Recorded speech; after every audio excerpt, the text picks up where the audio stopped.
lightweight, it's not too big, that you absolutely can use this planer board for spring ground, spring polos, and it absolutely will tow a 400 top. It will sag back some, but it will tow a 400 top. We have this setup coming with the Pro Release, which is a release that I've talked about for many, many years.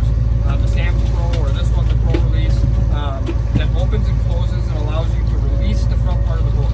Why would you want to release the front part of the board? Well, if you don't want to fight the planer board with the fish coming in, which is something I definitely don't suggest doing, what happens is when you set this planer board up correctly and you get a strike or you pop it yourself when a fish hits, it'll open up the front part of this planer board, and then all that's hanging on the board is this back part. So I'm going to show you kind of how I set this up.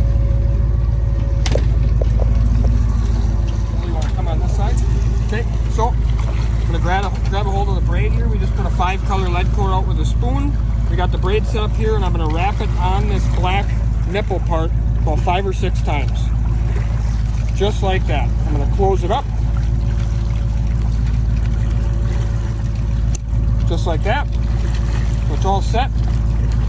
Take the back part, put it under the pin in the back release, pull that tight, or pull some slack, excuse me, in between there, wrap it around again, and put it in again. So I'm going to show you all that one more time. So I'll open this up here, kind of go through this one more time. Okay, so I'm going to grab the braid backer. We got the 5 colors lead core out. I'm going to wrap it around the black part of that release 5-6 times. Close her up like that. You can see it's set going out the back. Stick the back part in the release below the pin, pull some slack in there, wrap it around, put it in again. That's how you set up a Salmon Candy planer board.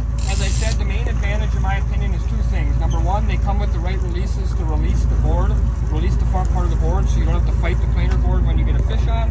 And the second part is they're super lightweight, but yet can handle a ton of weight behind them considering how lightweight they are. So they'll handle 8-ounce, 10-ounce pump handles just fine. They'll handle it, you know, all the way up to a 400 copper. Like I said, ideally, I think they really zone in on that, like, you know, 1 color to 200 copper range, but I've been running them with 300, 200s, all that kind of stuff, 400 even. I ran them in New York and they ran just fine. So